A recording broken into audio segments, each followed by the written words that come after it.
Well,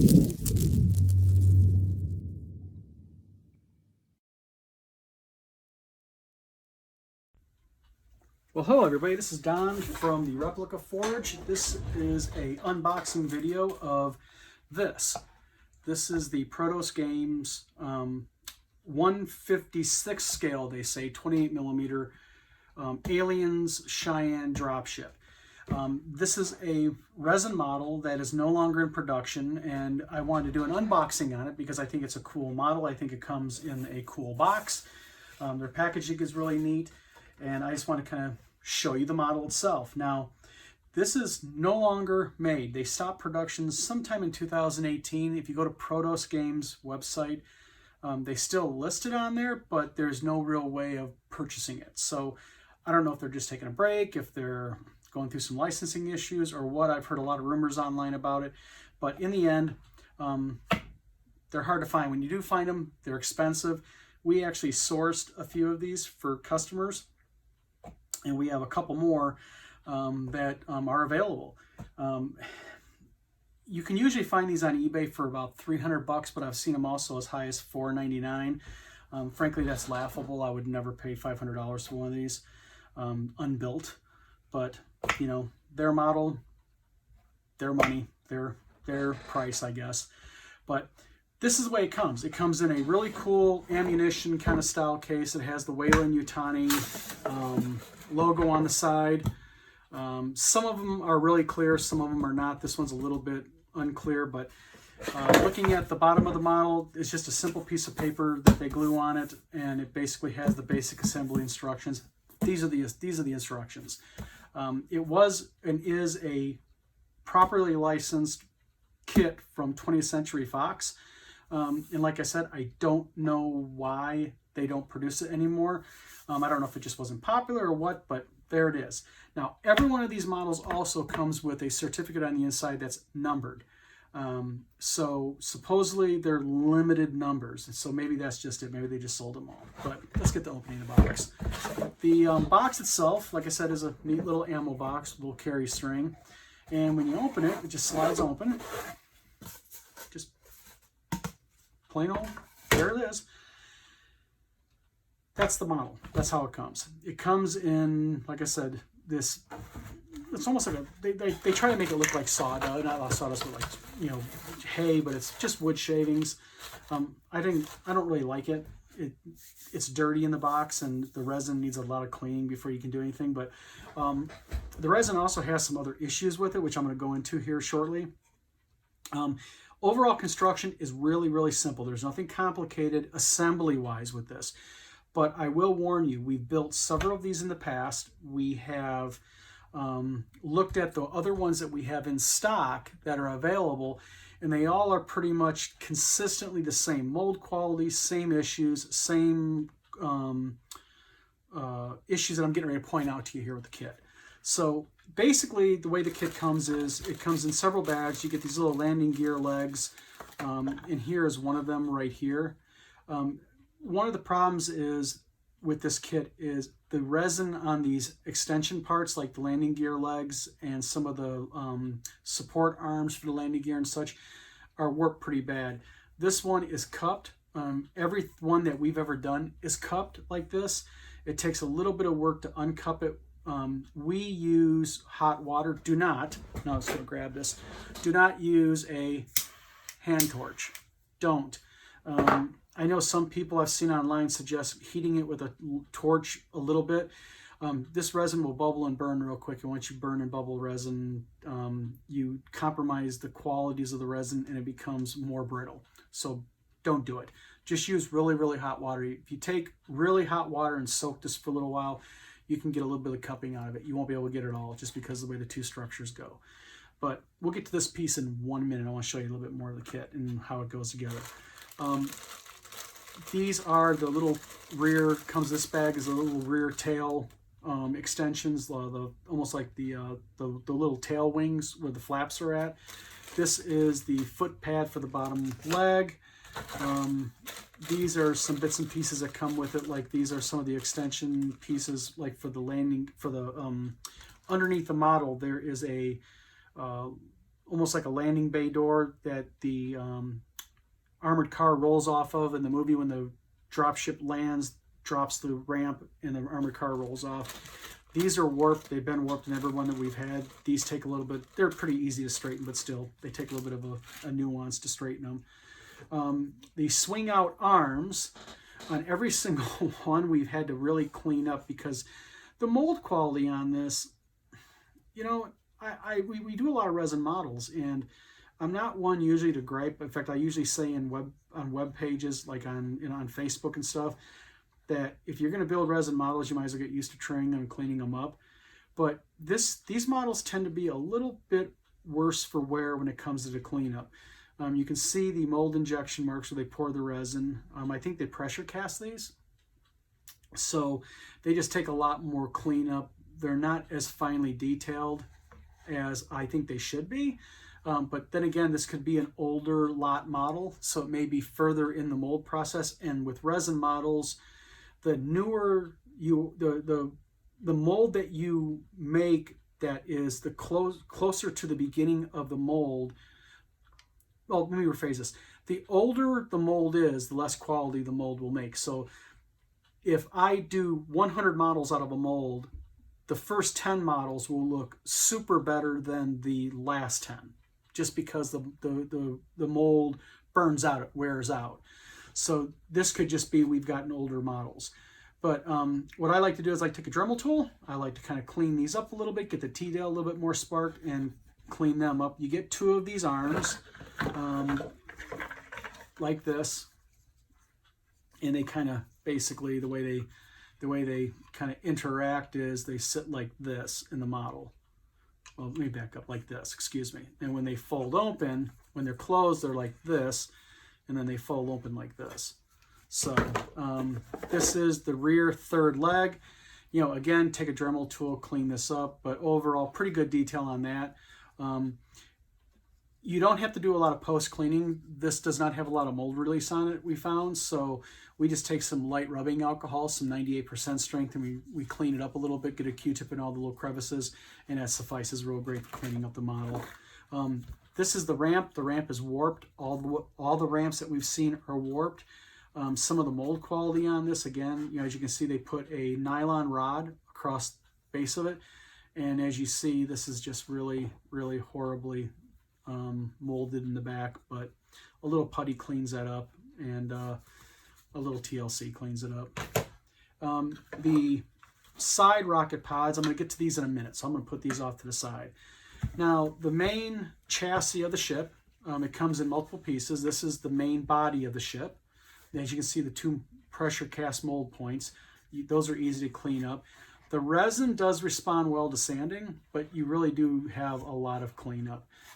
Speaking of these rocket pods, now these rocket pods are designed to go right here. They're designed to mount just like this, okay, as you're looking at it. And you can make them in the open position, which a lot of people like us to do. I personally like it in the closed position, but we do them as the customer wants. The hinge point on these, as you can see, is really horrible. They really just did not, I think, it's almost like they designed it very quickly. And I'm not trying to knock Protos Games. They make some kick-ass figures. I love the dropship, but I just am let down a little bit on some of the more finer nuanced ways that they did this. This is not friendly to mount like this. It takes a little work. We kind of have to Dremel these out. We try to put pins in them. We tried a bunch of things, but you know, in the end, it just is not optimal. But we have learned one thing. When you make this model, clean up these pieces a little bit with the Dremel tool, and then paint these separate from the model before you mount them. Just so you have access to all the little missiles and all the little bits and pieces in there. The feet get mounted like this in the bottom piece here, and as you can see, it takes a lot of cleanup. This is warped, this is flat, and this piece just does not want to ride in there really well. And if these 2 legs on each side are not in here straight, then the model sits cockeyed. Also about this, because the way the model legs sit, and maybe you can see it right here, you see how this leg is bent? Unless you straighten these legs out, when this model's sitting flat on the ground, what'll happen is the Model 2 foot pads, which are supposed to be level on the ground, what they do is they cock and they kind of sit kind of like bow-legged. So you got to be really careful when you do this to not only mount this in here properly, but you want to take this, you want to make sure you get it where it straightens up and it mounts properly. So when it's sitting on the ground on a stance, you're not sitting to have it going to look bow-legged. Now, speaking of this, there is a 4-way channel that sits in here, okay? And then you have there's actually 3 main pieces or 4 main pieces that make up the body of the ship that are designed to go fit like this. You have this piece that fits just like this now. And this is, again, pretty consistent. Every one we've gotten needs cleanup a lot because these don't marry up here really well. The seam back here, no big deal. Easy filler cleanup, same thing. Easy fill cleanup. Do not mount the back leg to this until you clean up. I believe you glue this together, you clean up all your seams, and then you put it together. But this piece slides on the back right here, just to kind of show you. The arms, the cross arms, get put into there. Now, this back piece right here, and I'm going to talk about lighting in a minute, okay? Then you have your tail section right here, okay? And your tail section goes, quit fat fingering this, we'll show you guys real quick how it goes. All right, yeah, see, I don't like this fiber stuff, but basically what ends up happening is this fits on here, and let me real quickly get a different handle on this. I want to show you something. This is where every one of them has really been wonky to fit. You know, they just do not want to fit at all right in here. And when you do finally get them joined, they've got a hell of a gap on the side that has to be filled in. And you just can't bore out this hole more to get it more to seat, because if you do that and then it cocks back like this, it opens up the top. So it really takes a lot of finessing and a lot of finagling to get it in, because you also want it straight. So when you're looking at it, the tail fins are lined up proper. So lighting the model. Okay. Lighting the model is a little bit of a pain. This is the cockpit of the model, okay? And this is another thing I think where they kind of failed. I wish they would have made this separate to where the internal structure of the cockpit you had to glue in, because it's solid resin, and you can take some fiber optic and do various drillings and drill in the back here, and then you can put a light in the back and put colored fiber optics through. That's great, but there's no real way of lighting the little television monitors and stuff properly, which I think really would have been really cool to light the little monitors and all that. But this fits like this in the model. So the problem that you have here is lighting it. Now, you can get lighting in here very easy. You can even light the inner structure, because basically the way the ramp goes, the ramp will sit like this, okay? Or you can make it closed, but most people do it open. And you can put like the greenish blue light or red light in there so it has like an underglow. But like as an example, for lighting the engines, if you want to light the engines and everything, although this is hollow and you can get the stuff in there, you'll have to basically have all your wiring tucked up in the loading ramp area of your dropship. Now, one solution to that is you take a piece of polystyrene, like Evergreen makes it. It's just flat, like 0.20 styrene, and you can take a square piece, cut it, you lay all your wiring in there, get it all hooked up, maybe put a little simple dual coin cell battery in here, and then you take that styrene piece, that flat piece, and fit it right here and insert it and glue it. So if anyone ever looks up in the model, they don't see the wiring. That's one way to solve it. But basically, this is the Cheyenne dropship. Again, it's not a hard model to make. It's just a really, really picky model, for lack of a better word. You know, the mold quality is so. There's certain things on this model that are missing, like as an example, and you have to kind of scratch make these, is you'll notice like on the screen version, on the side, there's these rotating exhaust vents. They're not present on this model, so you have to make those. There's other nuanced, small little things that are missing on the dropship that you really need to go ahead and add if you want to make a studio accurate and movie accurate. But it is the only game in town. The only other dropship model that I'm aware of with any size is the Halcyon kits.